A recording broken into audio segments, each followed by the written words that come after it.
Again, yap while you can. The rule of law is all but out the window, and so is our First Amendment rights. What I wanted to do today was kind of introduce people to a video, kind of explaining my cognitive framework about how we look through consciousness and understand it, blah blah blah. Through the lens of this lady, in coffee shops, and lovely white picketed fences.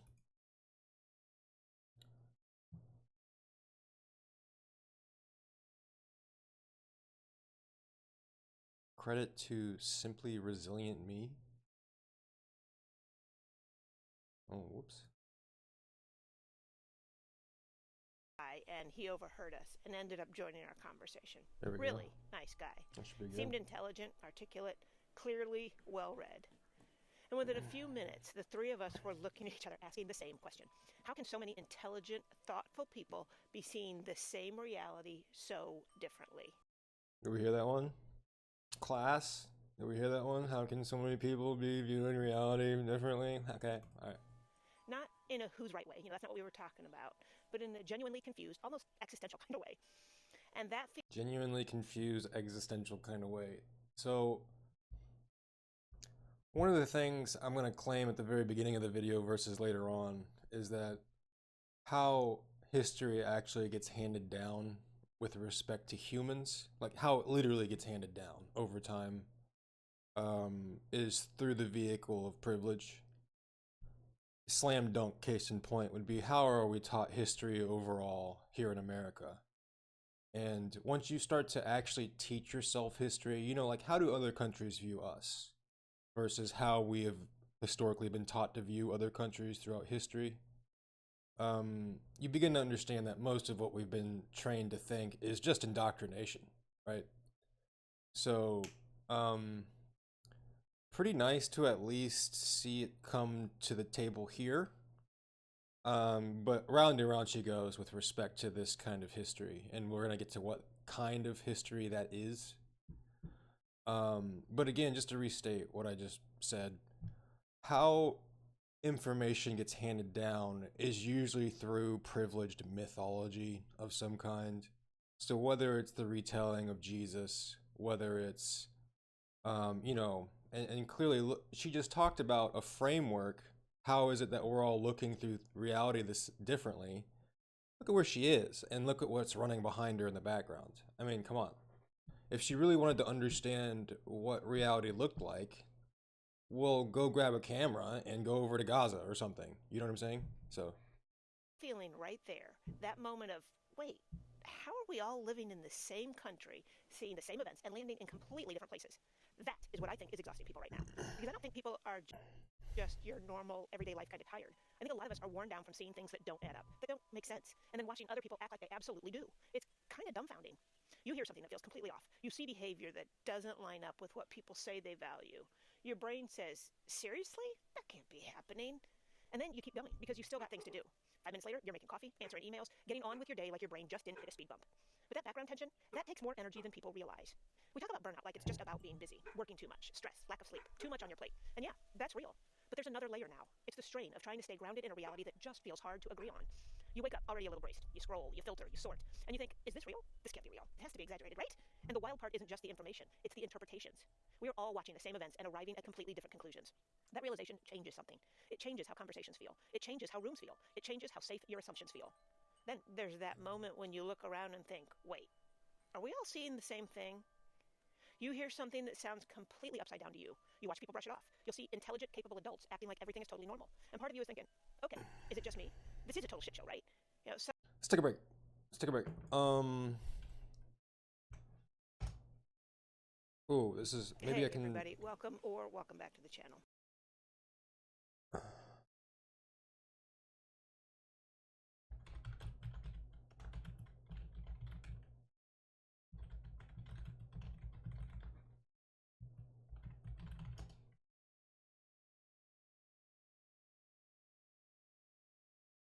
It's like some short.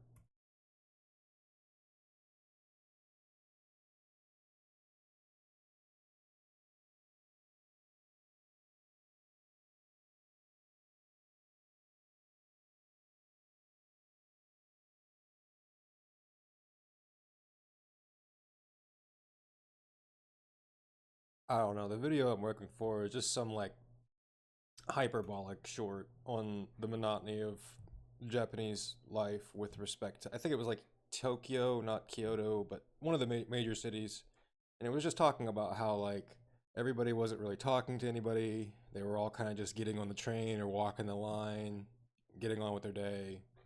And it seemed to be an overall like melancholia kind of vibe, this overall depressive vibe.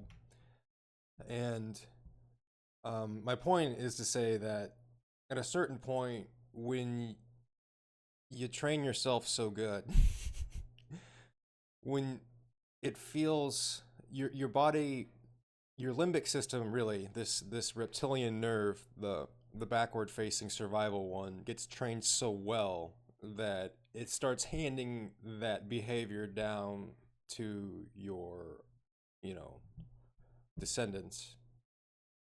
And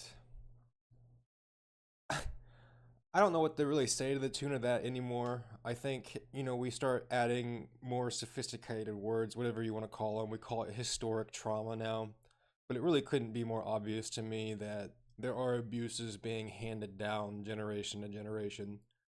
And certain environments incite certain behaviors, right?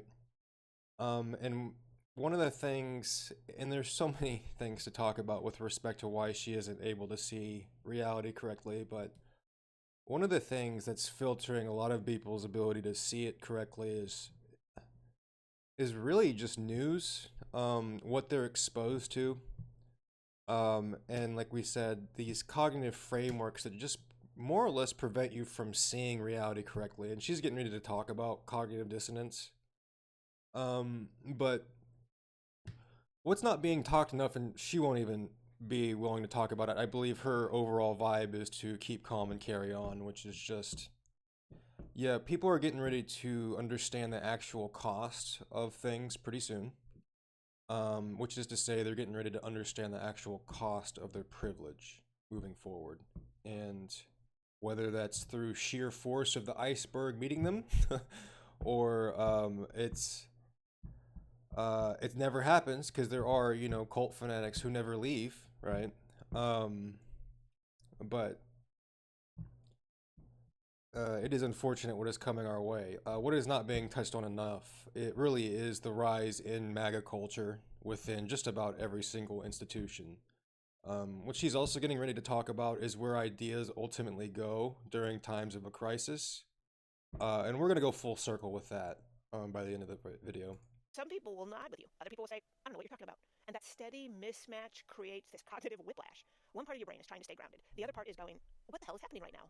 There's actually a name for this feeling, cognitive dissonance. It's when what you're seeing, what you're hearing, and what you're being told don't line up, and your brain has to hold all of it at once. Some people are looking around thinking, I don't see the problem. Other people are looking around thinking, are you fucking kidding me right now? And we're all living in the same environment, standing in the same room. That's not just disagreement, that is fracture.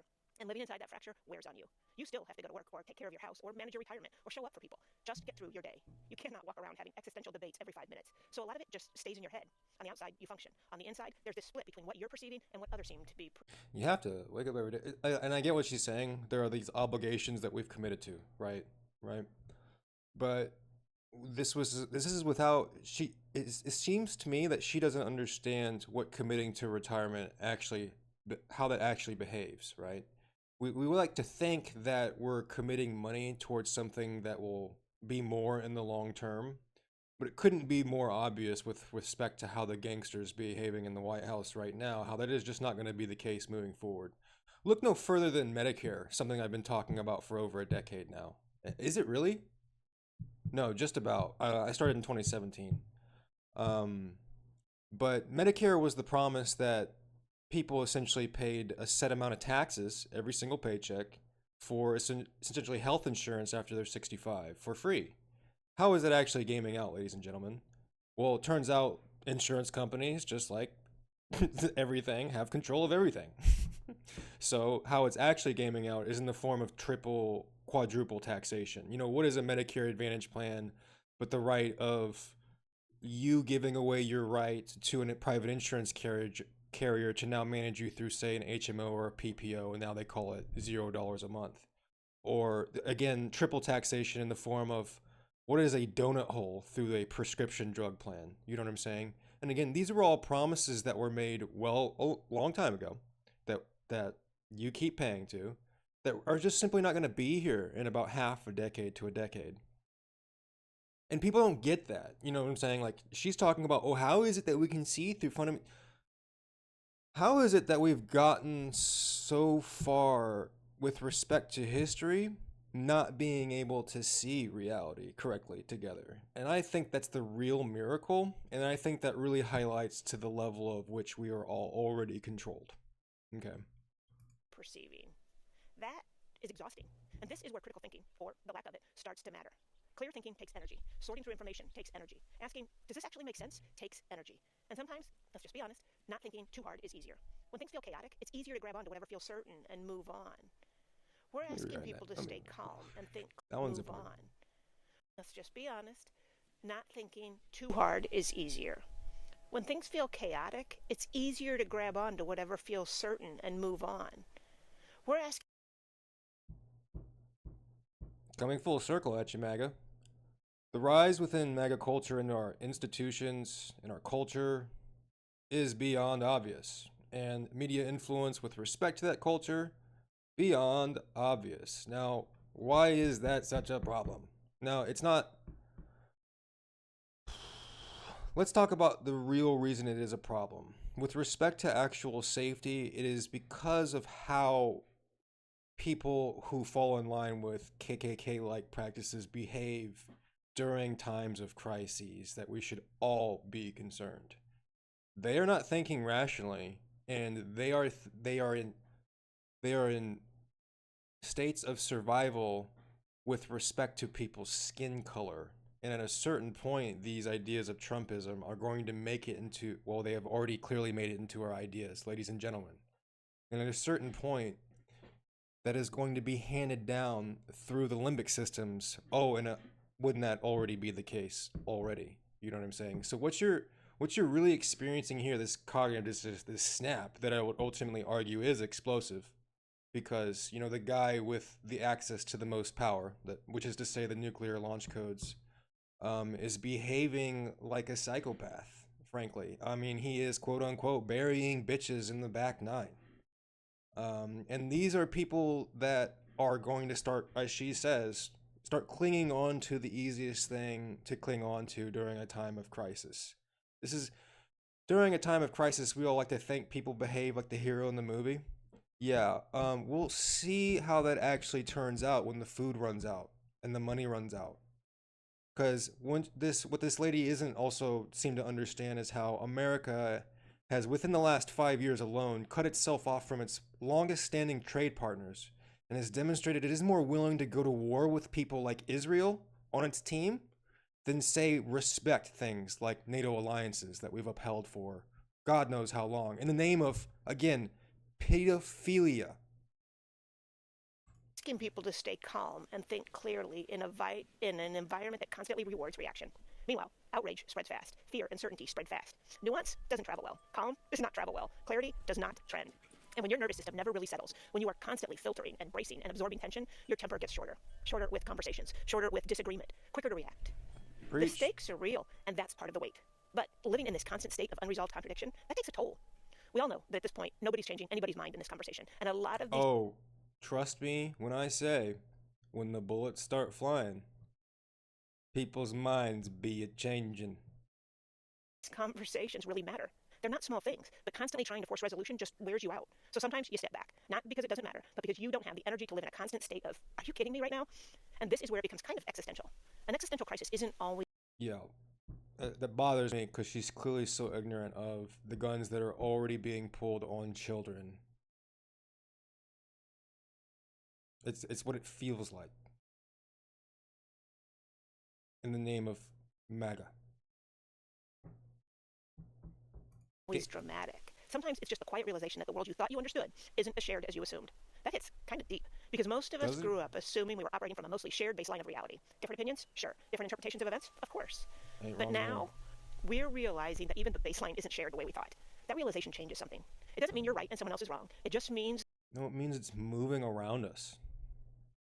The ground feels less stable than it used to, and that instability is tiring.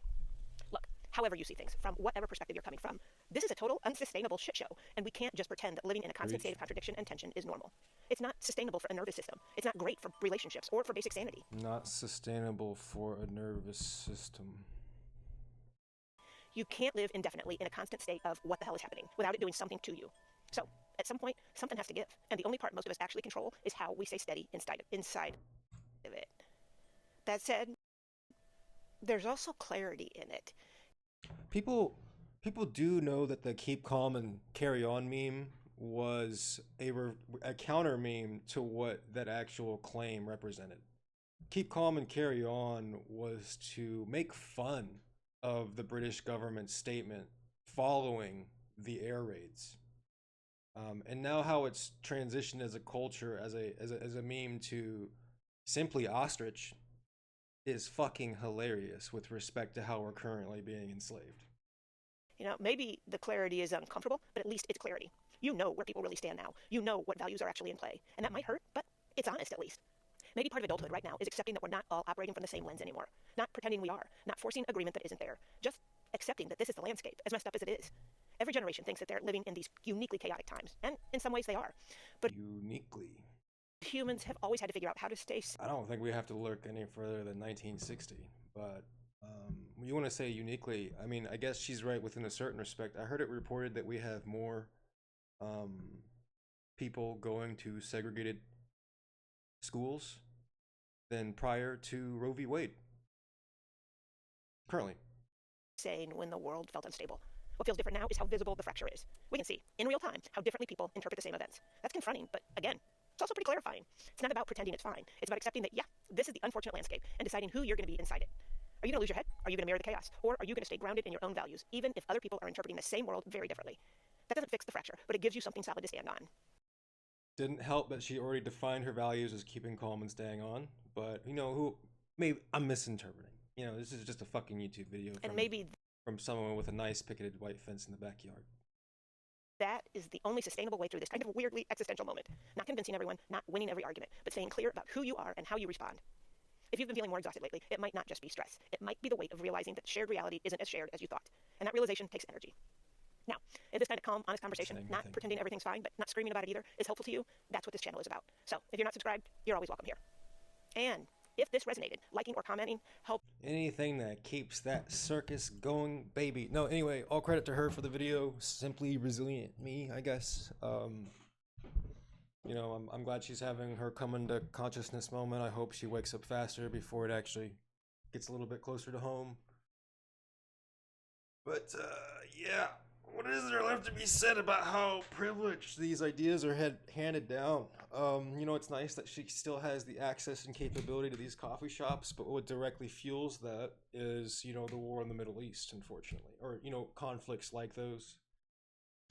America is getting ready to come due on all of its debts, and if you think that a gangster and his administration that is currently bank robbing the country is going to help you pay for those come the next administration, well,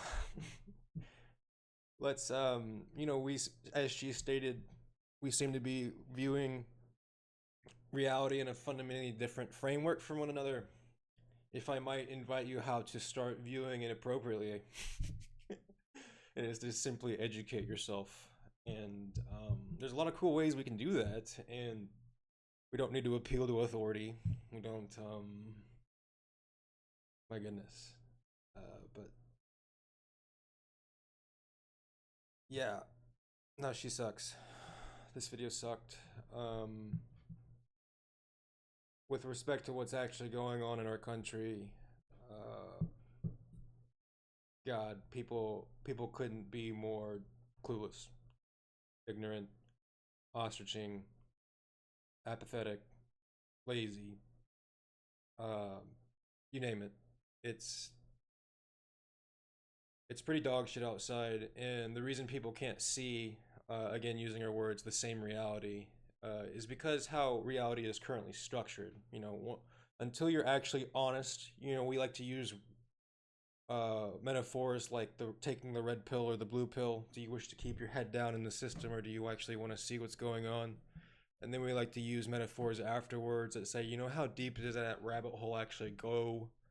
But just to kind of put everything in the framework of reality, what helps us understand the rabbit hole is things like science, things like math.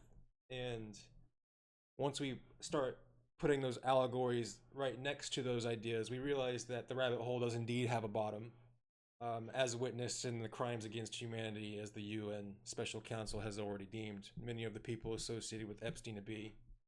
Um, but this isn't to say just because most of the people within our country have lost the ability to use what is called the commutative property, which means things get, you know, transition mathematically between like groups.